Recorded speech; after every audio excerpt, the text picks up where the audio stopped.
दोस्तों, एक ही समय पर एक ही जगह पर हजारों लोग पैदा होते हैं।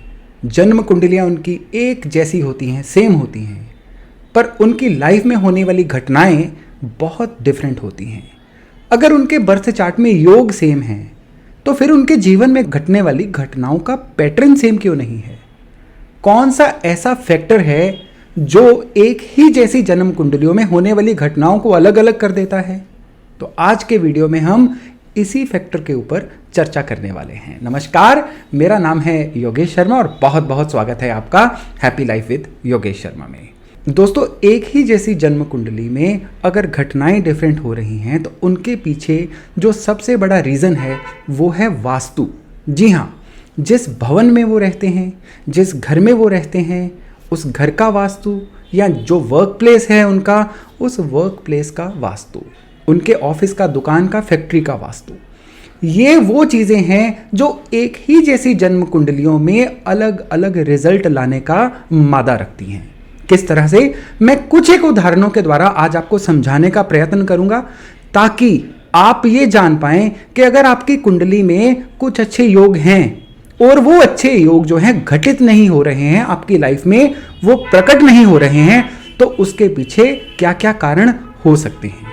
मैं उदाहरण के तौर पर आपसे आज डिस्कस करूंगा कि सपोज करिए कि बृहस्पति प्लेनेट माने जाते हैं खुशकिस्मती के, बृहस्पति प्लेनेट माने जाते हैं आपके किस्मत कनेक्शन के। और अगर बृहस्पति कुंडली में अच्छे हों तो कहा जाता है कि इनकी कुंडली में राजयोग एक्टिव हो चुका है। सपोज करिए किसी की कुंडली में बृहस्पति 7th हाउस में है। 7th हाउस में नॉर्मली बृहस्पति जो हैं कोई बहुत अच्छे नहीं माने जाते, लेकिन ये बृहस्पति कोई खराब रिजल्ट भी नहीं देते हैं। लेकिन अगर इसी बृहस्पति वाले इंसान ने अपने घर में साउथ वेस्ट कोने में बेडरूम बना लिया तो ये बृहस्पति अब बुरी तरह से ट्रिगर हो जाएंगे, क्योंकि वहां पे बेडरूम बनाना अपनी कुंडली के शुक्र को एक्टिवेट करना होता है। शुक्र और बृहस्पति आपस में दुश्मन होते हैं।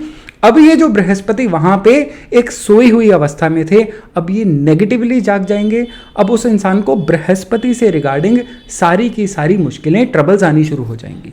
अब उनका किस्मत कनेक्शन खत्म हो जाएगा, उनके जीवन में आने वाली बरकत खत्म हो जाएगी, और सबसे बड़ी बात, उनकी गृहस्थी में, आपसी संबंधों में बहुत ज़्यादा दिक्कत आनी शुरू हो जाएगी। तो आपने देखा किस तरह से एक ही जन्म कुंडली में एक इंसान ने, जिसने साउथ वेस्ट में बेडरूम बनाया था और जिसने साउथ वेस्ट में बेडरूम नहीं बनाया था, उनकी लाइफ में नतीजे डिफरेंट आने शुरू हो जाएंगे। यही बृहस्पति अगर 8th हाउस में हो जाएं, 8वें घर में, तो 8वें घर में बृहस्पति के बारे में कहा जाता है कि ये लोग दानी सज्जन होते हैं। ये लोग चैरिटी करने में आगा पीछा नहीं देखते हैं, बस चैरिटी कर देते हैं। और ये जितनी चैरिटी करते हैं उनको उतना पैसा भी लाइफ में आता रहता है। पर अगर यही बृहस्पति वाले अपने घर के दक्षिण कोने में कोई ऐसी खिड़की रख दें जिसमें से हवा की वेंटिलेशन हो, तो फिर ये बृहस्पति बड़ी बुरी तरह से खराब होने जा रहे हैं। अब ये क्या करेंगे, इंसान की पैसे की बरकत को भी खत्म करेंगे, बल्कि उनकी लाइफ में कुछ ऐसी दिक्कत दे देंगे जिसमें लंग्स की समस्या आ जाए, सांस की समस्या आ जाए, या घर में किसी तरह का ऐसा वातावरण बन जाए कि अचानक से बुरी तरह से बेतहाशा खर्चे होने शुरू हो जाएं, नुकसान होने शुरू हो जाएं। तो देखा आपने किस तरह से कुंडली में ग्रह जब सेम हैं, लेकिन आपने अपने घर में वास्तु के अरेंजमेंट डिफरेंट कर लिए, तो ग्रहों के आने वाले नतीजे भी डिफरेंट हो जाते हैं। अब बृहस्पति से हटके अगर मंगल की बात करें तो मंगल ग्रह जीवन में मंगल लाने वाले ग्रह होते हैं। अगर ये मंगल सही तरीके से एक्टिवेट हो जाएं तो ये मंगल आपके जीवन में हर चीज, हर काम आपका बनता चला जाता है। लेकिन अगर आपके बर्थ चार्ट में मंगल खराब हैं तो दान के द्वारा मंगल को सही किया जा सकता है। लेकिन खराब मंगल वाले लोग अगर दक्षिणमुखी घर में रहें, यानी उनके घर का जो मेन डोर है वो साउथ की तरफ से हो, तो अब ये मंगल अनकंट्रोल्ड हो जाएंगे।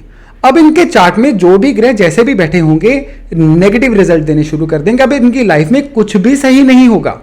अब ये जो दक्षिणमुखी घर है ये इनकी कुंडली को बड़ी बुरी तरह से ट्रिगर करेगा और इनकी लाइफ को लगातार स्पॉइल करना शुरू कर देगा।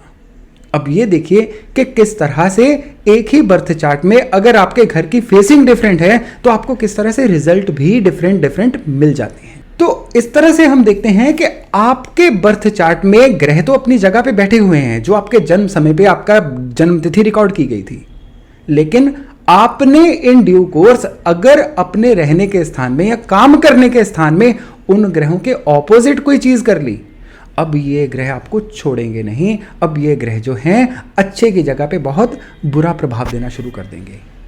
अब इसके अलावा मैं एक और उदाहरण देता हूं। बुध ग्रह जो है बुद्धि के ग्रह हैं। बुध ग्रह वो ग्रह हैं जो लाइफ में ये डिसाइड करते हैं कि आप अपनी बुद्धि से या अपनी सोच समझ से जीवन में धन कितना कमाएंगे, जीवन में कामयाब कितना होंगे। अब यही बुध अगर आपके बर्थ चार्ट में सपोज 8th हाउस में बैठे हुए हैं, अब 8वां घर है तो ट्रबल का घर, बुध वहां पे बैठे हुए हैं, बुद्धि से संबंधित कोई ना कोई ट्रबल देंगे, लेकिन ये ट्रबल काफी ज्यादा बढ़ जाएंगी अगर आपने अपने घर की साउथ वॉल पे घड़ी लगा रखी है तो। जी हां, बुध है घड़ी के सिंबल, और अगर आपने अपने घर की साउथ वॉल पे घड़ी लगा रखी है तो अब ये बुध जो है बहुत नेगेटिवली ट्रिगर हो जाएंगे। और अगर ये घड़ी एक डेड घड़ी है, नहीं चल रही है, तो ये और ज्यादा खराब हो जाएंगे। तो इस तरह से हम जाने अनजाने में कुछ ऐसी गड़बड़ कर देते हैं जिसकी वजह से प्लेनेट जो हैं हमारे साथ उल्टे रिवेंजफुल हो जाते हैं। तो दोस्तों, इस तरह के और बहुत योग हैं जो मैं अपने आने वाले वीडियोस में आपके लिए लेके आऊंगा।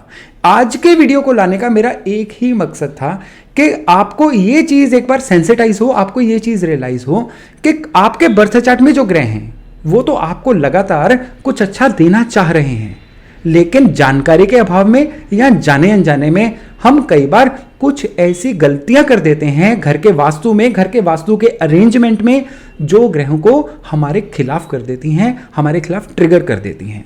जाते जाते एक और उदाहरण दे देता हूं। सपोज करिए आपके 11वें घर में राहु हैं।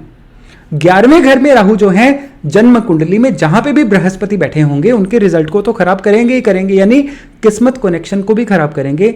ये स्पेशली तब ट्रिगर हो जाएंगे अगर घर में आपने नीले पर्दे या नीली दीवारें कर रखी हैं। जी हां, ब्लू कर्टन्स या ब्लू दीवारें जो हैं ये इस राहु को बैडली ट्रिगर कर देती हैं, और इससे क्या होगा, इससे आपके बृहस्पति के किस्मत कनेक्शन के खुशहाली के जो रिजल्ट हैं वो नेगेटिव होने शुरू हो जाएंगे। दोस्तों, इस तरह से कई और योग हैं जो मैं आने वाले वीडियोस में जल्दी आपके लिए लेकर आऊंगा। तब तक अगर संभव हो सके अपने बर्थ चार्ट के मुताबिक अपने घर के वास्तु को अलाइन करने की कोशिश करिए, ताकि जो जो अच्छे योग आपके बर्थ चार्ट में हैं वो आपको मिल सकें। तो चलिए, बहुत जल्द मिलते हैं एक नई जानकारी, एक नई वीडियो के साथ। अपना बहुत ध्यान रखिएगा। नमस्कार।